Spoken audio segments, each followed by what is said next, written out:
it's only fair that I... He talked with us, was pretty fair. Said, right, I'm not going in the studio tonight.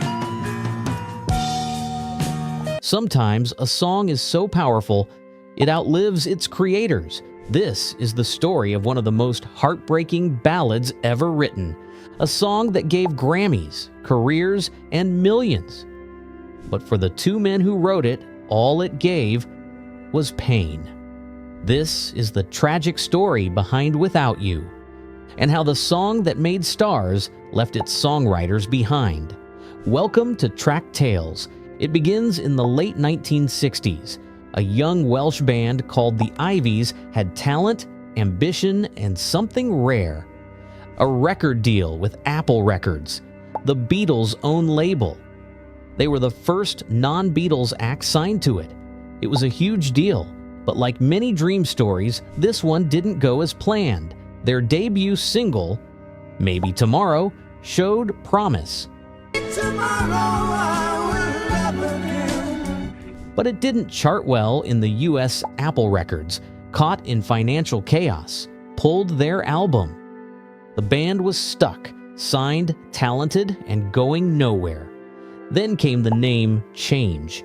We went through name after name and started figuring out stuff, and none of us could come up with anything that we liked. John Lennon wanted to call the band the Pricks, Prix, and I guess Paul wanted to call them Mother's Helpers or something. I can't remember, but you know, there were all the normal nonsense names were thrown in, you know. And one day I guess Neil said, hey, what about Badfinger?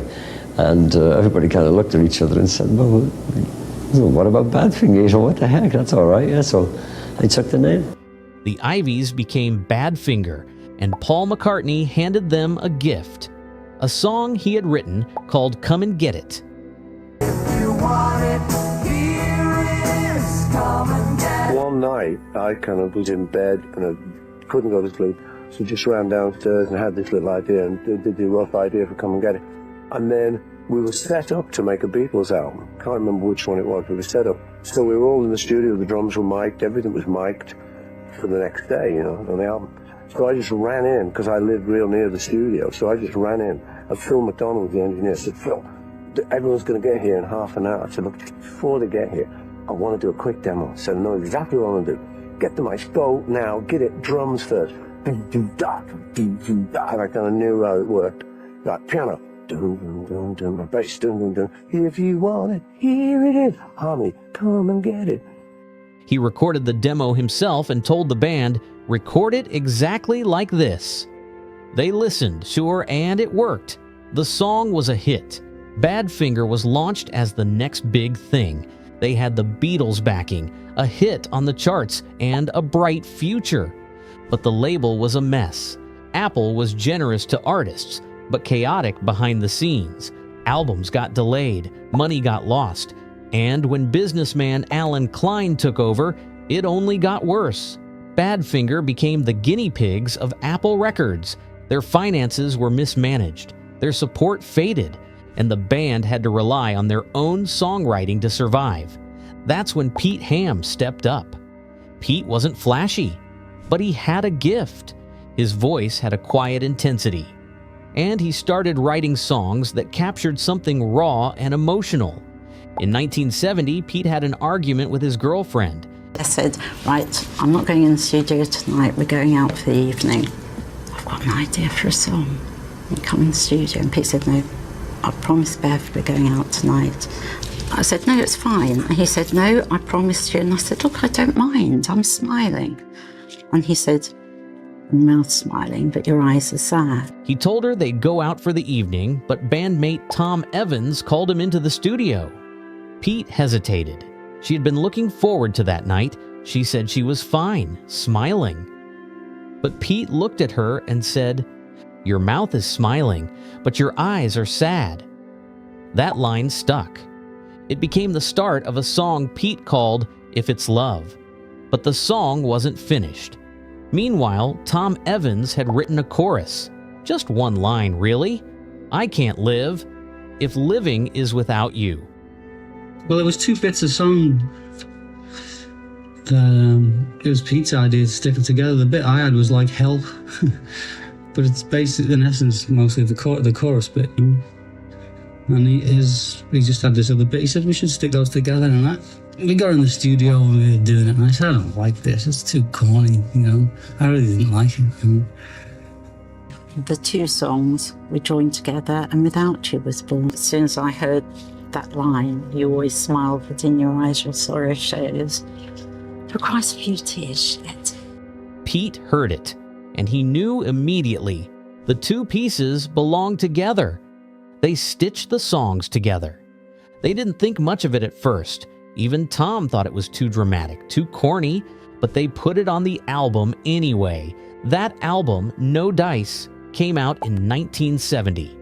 And the song was buried deep in the track list. No promotion, no single, and then nothing. Until a year later, at a party in Laurel Canyon, someone played the song. I was at a party one night in Laurel Canyon, and I was sitting on the floor playing records, and somebody played this song, and I thought it was Lennon. Harry Nilsson, the legendary singer-songwriter, was there. And when he heard it, he thought it was a Beatles song. He couldn't get it out of his head. He tracked it down, found out it was by Badfinger, and decided to record it himself. And he took us to the mixing room.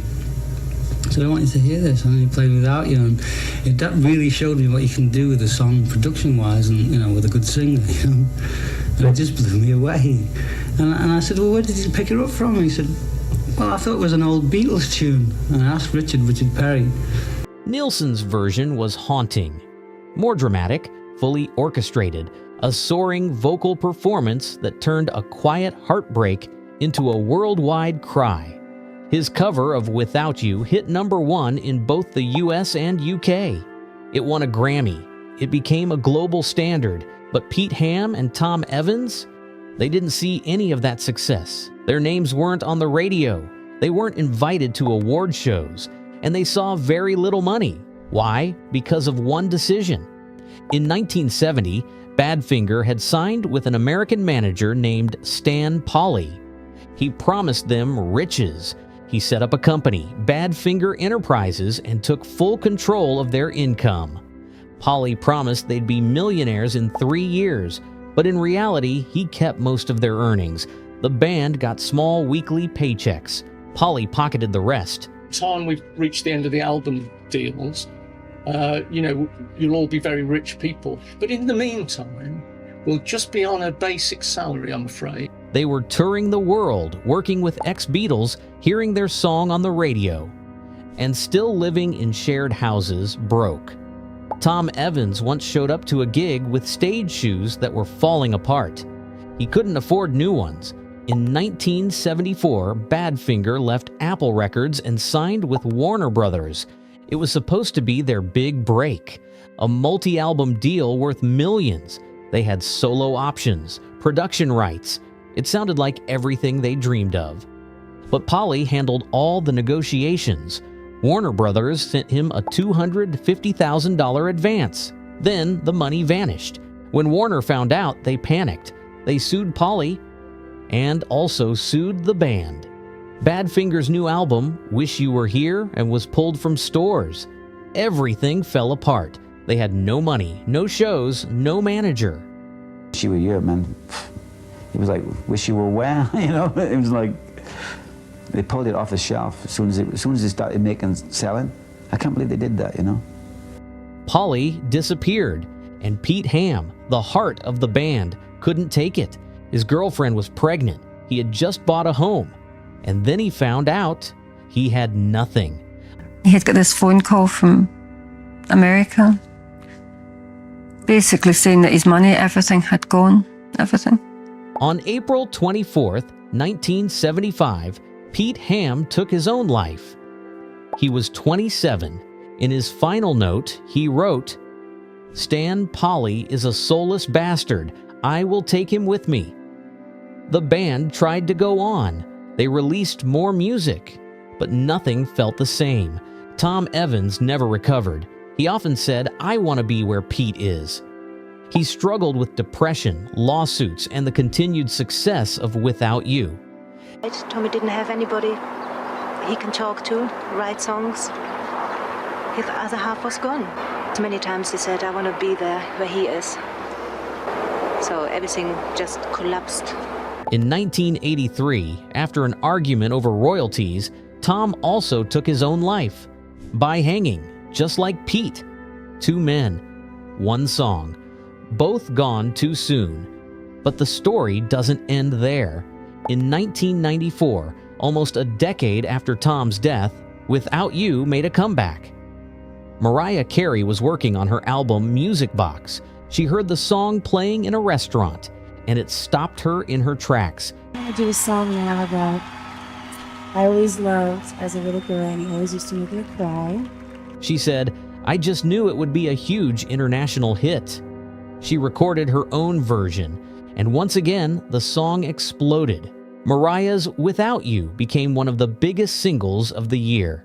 It reached #1 in multiple countries. A new generation discovered the song. But still, few knew who actually wrote it.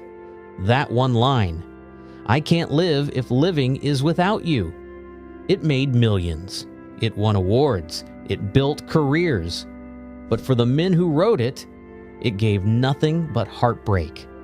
Pete Ham and Tom Evans gave the world one of the greatest ballads of all time, and the world sang along.